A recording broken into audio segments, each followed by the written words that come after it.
हीरा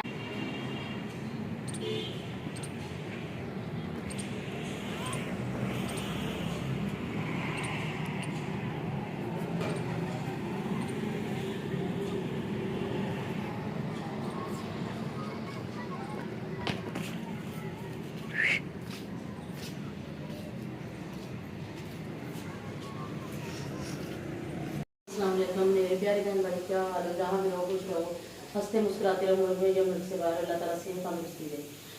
तो जो बेऔलाद अल्लाह ताला उनको नेक और सारे औलाद अल्लाह पाक उनको शिफा दे। मेरे चैनल को कर लो सब्सक्राइब, लाइक और शेयर, मुझे जल्दी से जल्दी आगे बढ़ाएं। तो चलिए इसी दुआ के साथ चलते हैं ब्लॉग की तरफ। तो ये देखें, आज मैंने ना दोपहर के टाइम में गैस तो बंद होने वाली है, तो सुबह का किसी ने नाश्ता नहीं किया था, तो मैंने फिर बनाए हैं आज दाल चावल।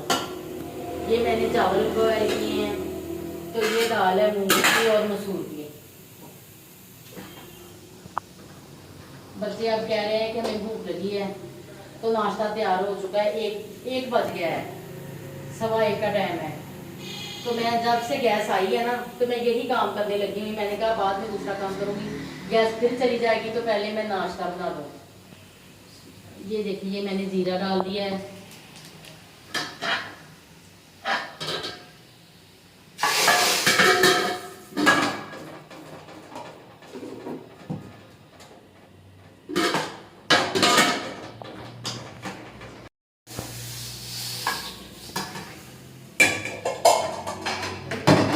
अपने धनिया डालने लगी हूँ।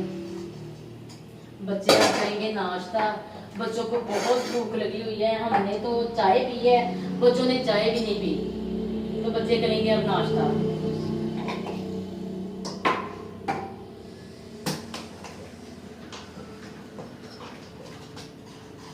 इसमें दाल डाल देखिए, हमजा के लिए ना मैं दाल डालती हूँ। हमजा ने सुबह का बिल्कुल कुछ नहीं खाया। माँ ने तो चाय के साथ एक रस ले लिया था, हमजा घर नहीं था। आप भी नाश्ता कर लो।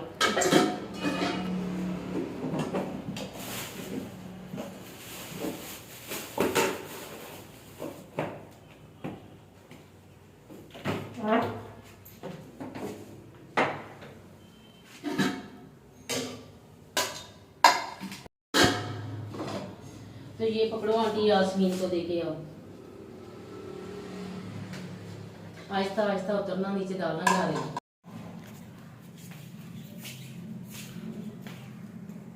तो ईमान जा रही है हमसायों के घर। मैंने उससे कहा कि आंटी को भी दाल चावल दे आए। अगर साथ वाले घर में ऐसी चीज़ बनती हो ना, तो साथ खुशबू जाए, तो दूसरे का भी दिल चाहता है कि खुशबू आ रही है दाल चावल की, या तड़के वाले चावल हो तो खाने को दिल चाहता है। तो फिर मैंने ईमान से कहा है कि जाएं दाल चावल आंटी को भी दे के आएँ। ये देखिए, दाल का कलर कितना प्यारा है।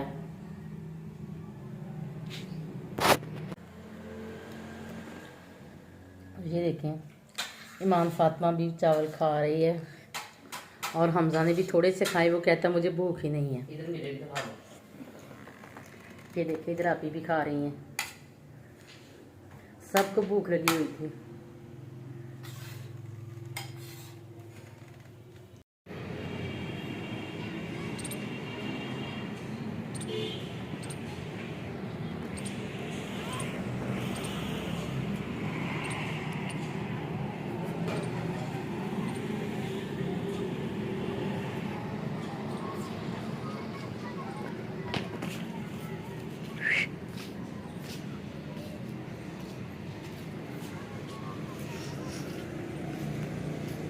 तो ये देखें, आज मौसम बस थोड़ा सा झाड़ हो गया है, हल्की सी धूप कम हो गई है, तपश उतनी है। ऐसे लगता है कि जैसे सख्त गर्मी होती है। लगता ही नहीं है कि सर्दी कभी आएंगी भी। मुश्किल है सर्दी का आना, लगता है कि सर्दी नहीं आएगी। तो आज संडे है ना, तो सब बच्चे पार्क में। बच्चे वैसे भी स्कूलों में नहीं जा रहे इस वजह से कि स्कूल बंद किए हुए हैं फीस की वजह से। तो आज बच्चे काफ़ी जमा हुए हैं पार्क में, लोग भी आए हुए हैं। जब संडे होता है ना, तो काफ़ी लोग पार्क में आते हैं संडे को, और संडे को आते हैं ज़्यादा।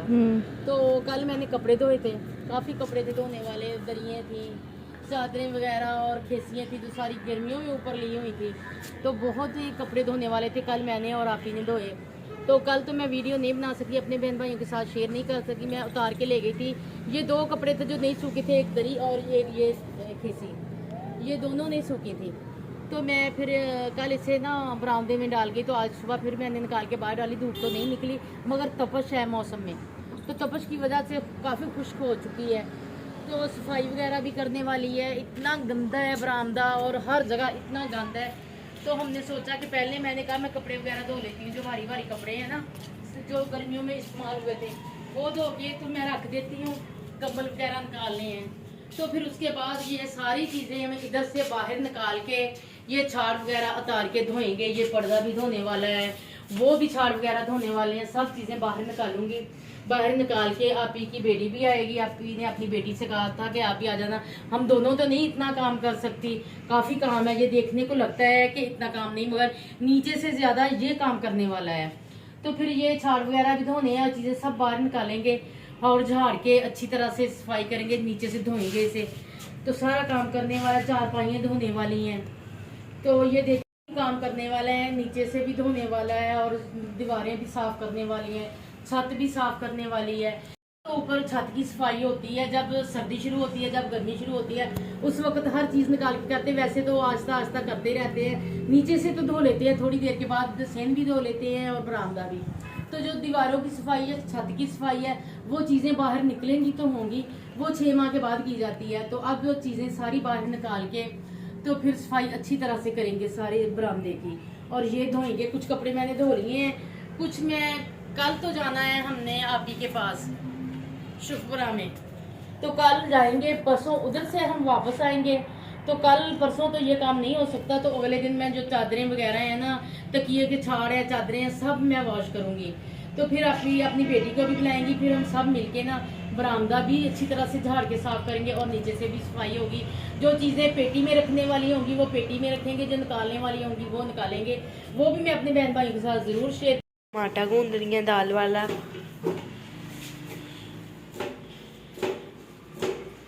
चोगला दिन स्टार्ट हो चुका है, तो मैंने कहा मैं आज अपने बहन भाइयों से बात कर लेती हूँ। मेरा गला भी आज ठीक नहीं, गले को खालकी सी लगी हुई, जैसे खांसी नहीं होती। तो आप ही आटा गूंद रही है, तो मैंने कहा मैं सफाई करती हूँ। सुबह नमाज के बाद मैंने चाय पी थी और किसी ने भी कुछ नहीं खाया पिया था, तो इस वजह से गैस जल्दी बंद हो जाती है। तो मैंने तो फ़ौरन चाय पी ली, तो गैस बंद हो गई। अब 11:30 बजे गैस आएगी, सब नाश्ता करेंगे। आप ही आटा गूंद रही है, मैंने कहा मैं झाड़ू वगैरह लगाती हूँ, चादर वगैरह झाड़ के बिछाती हूँ, तो फिर ना मिलके सब नाश्ता करेंगे जब गैस आ जाएगी। तो मैंने कहा मैं साथ साथ अपनी बहन भाइयों से भी बात कर लेती हूँ, अपनी फैमिली के साथ। तो मेरे व्यू कुछ अच्छे नहीं आ रहे, प्लीज़ प्लीज़ प्लीज़ मुझे जल्दी से जल्दी आगे बढ़ाएं, मेरी वीडियो को फुल वॉच करें, सब्सक्राइब और लाइक करें। तो इसका लिंक अपने बहन भाइयों में, अपने दोस्तों में आगे शेयर करें, ताकि वो भी देख सकें और वो भी मुझे आगे बढ़ाएं। तो आपको तो मैंने सारी अपनी हकीकत और सारी अपनी कहानी बताई हुई है, तो प्लीज़ आप मुझे सपोर्ट करें। तो आप मेरे बहन भाइयों, मैं आपसे ना कहूँ तो और किससे कहूँगी। तो अब मैं ये काम कर रहा हूँ। तो जब से पता चला ना ईमान को कि स्कूल प्राइवेट हो रहे हैं, तो अब स्कूल दोबारा शुरू भी हो गए हैं, यही कि गवर्नमेंट के ही हैं। तो मगर ये इसकी मानहानि इतनी हो चुकी है, 3-4 छुट्टियाँ क्या की, अब ये कहती है कि मेरा दिल नहीं चाहता जाने को, आज जाती हूँ कल जाती हूँ, खेत का बहाना लगा देती है। तो मैंने आज से कहा स्कूल को आपको ईमान जाना ही पड़ेगा, क्योंकि तलीम के बगैर तो कोई ज़िंदगी नहीं है। ये दौर तो है ही ऐसा कि जिसके पास तलीम है उसके पास सबसे बड़ी कीमती दौलत है। तो तलीम जो है ना, वो तो इंसान को कहीं भी हार नहीं देती। तो मैंने कहा ईमान स्कूल तो आपने जाना ही है, 1 छुट्टियाँ कर लो, 2 कर लो, 3 कर लो, फिर भी स्कूल जाना ही पड़ेगा। तो ये आज कहती कि मामा मैं कल ज़रूर जाऊँगी, आज मेरी तबीयत ठीक नहीं है, आज नहीं मैं स्कूल जा सकती। तो मैंने कहा ठीक है, स्कूल सुबह ज़रूर जाना है, इसने मेरे साथ प्रॉमिस किया है कि मैं सुबह स्कूल जाऊँगी। तो बहन भाइयों को बाहर का व्यू दिखाओ।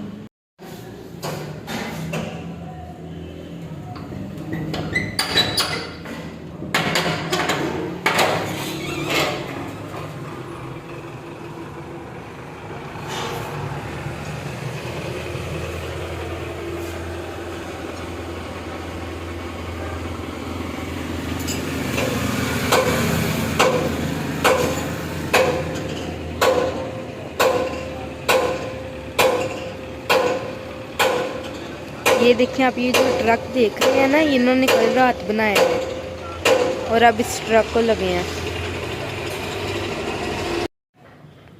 अब मैं इस कमरे में आ गई, इस कमरे की सफाई करने वाली थी, तो मैंने कहा ये भी साथ कर लूँ और अपने बहन भाइयों के साथ बात भी कर लूँ। तो मैं ना कुछ अपने बहन भाइयों के साथ बात नहीं कर सकी, इसलिए कि मेरी तबीयत ठीक नहीं थी। पहले तो मेरा बीपी लो होता था, तो मैं महसूस नहीं करती थी। जब लो होता था तो मुझे पता नहीं चलता था, तो मैं बर्दाश्त कर लेती थी। तो अब मेरा बीपी ना हाई होना शुरू हो गया है। मैंने तो टेंशन छोड़ दिया, हर मामला मैंने अल्लाह पे छोड़ दिया। अल्लाह जो करेगा हमारे लिए बेहतर करेगा, वो बेहतर ही होगा। तो अब मैं कोई टेंशन वगैरह भी नहीं लेती, तो पता नहीं क्यों मेरा बीपी इतना हाई रहता है। तो हमजा मुझे हॉस्पिटल ले गया, तो उन्होंने कहा कि ये तो 150 पे है, 150 पे है बीपी। उन्होंने ज़ुबान के नीचे गोली रखी, तो फिर मैं घर आई तो मेरी तबीयत इतनी ख़राब थी कि मुझे ना उल्टियाँ वगैरह आती थी। तो आपने फिर कहा कि इसका ब्लड भी ठीक नहीं हुआ, तो हमजा इसे दोबारा हॉस्पिटल ले जाए। मैंने कहा मैंने नहीं जाना, मुझे आराम करें। तो माँ ने भी रोने लग पड़ी कि मामा नहीं, हम ऐसा नहीं करेंगे, आपको ज़रूर ले जाएंगे, आप चले हमारे साथ।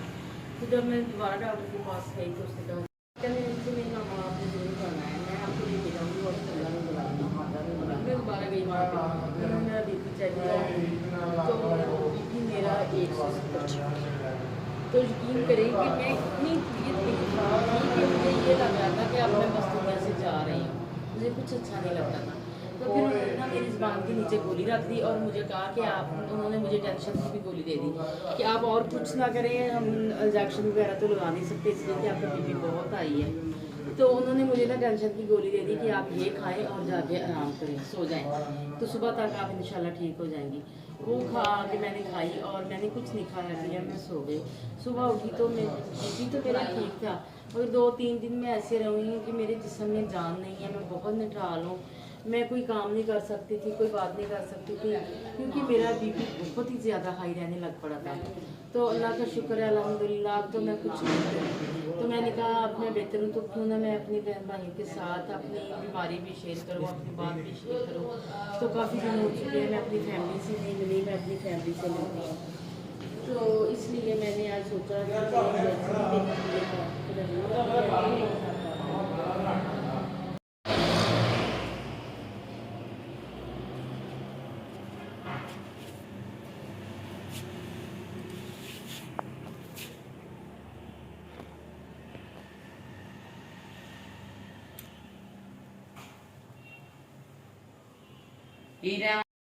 की है, सफाई वगैरह कर ली है।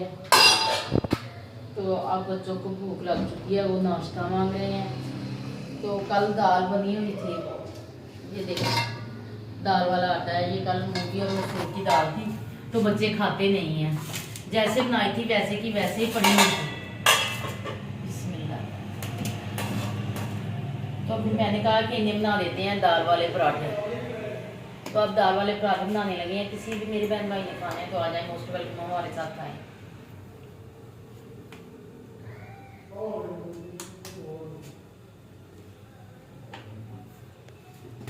गैस काम होती है, इसलिए मैंने कहा था कि पहले ये गर्म कर लो। इस वक्त कम होती है, फिर आहिस्ता आहिस्ता ज़्यादा हो जाती है। नाम बंद कर देती हूँ ये। बंद कर। जब गैस आती है ना, आती भी बहुत ही लेट है, तो कम होती है उस वक्त। तो एक चूल्हा जलता है ना, तो दूसरे पे रोटी नहीं बनेगी। तो मैं बच्चों को मना कर रही थी कि पहले ये गर्म कर ले, तो फिर बाद में ना रोटी बनाएंगे, दूध गर्म होता है। तो ये मानते नहीं थे। अब मैंने ये चूल्हा जलाया है, तो ये बिल्कुल ही आहिस्ता हो गया। मैंने कहा पहले ये गर्म करते हैं, तो बाद में वो चूल्हा जल जाएगा ना अच्छे तरीके से, तो फिर रोटी भी अच्छी बन जाएगी। ऐसे रोटी सूख जाती है, तो बाद में रोटी बनाती हूँ दूध गर्म करके।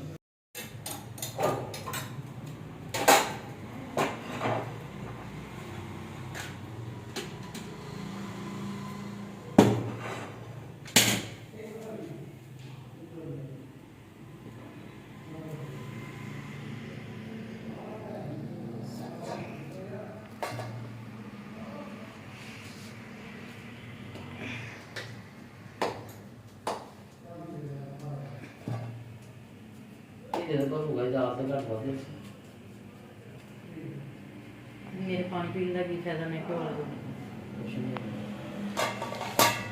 जहाँ निकलनी वो बनाओ। कुछ फायदा है नहीं है। उसमें घी शी हर चीज बंद है।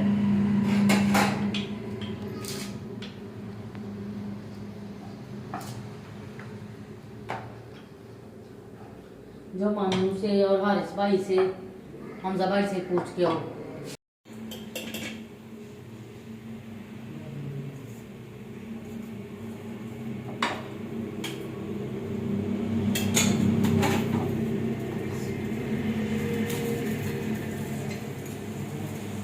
मुझे तो लगता है अचार के साथ खानी पड़ेगी। इसमें दाल कम है, दाल इतनी नहीं है। मुझे तो फीकी फीकी लगती है। आप ही ने आटा ये गूंदा है, मुझे लगता है कि जैसे फीका होता है। चलें, किसी को ना पसंद आए तो अचार के साथ खा लें।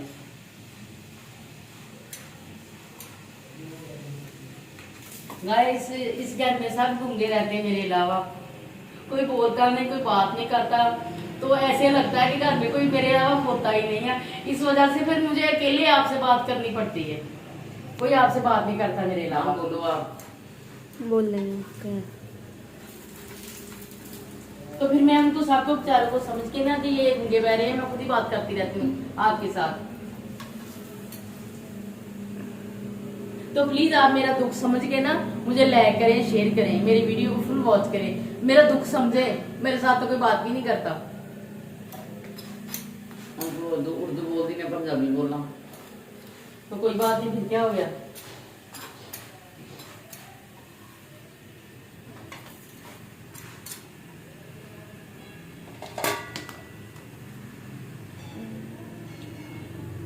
मामू इधर बुला लो।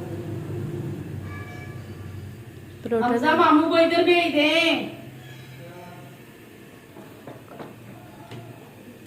आपने खाना है पराठा? हारिस भाई ने खाना है? दोनों ने नहीं खाना?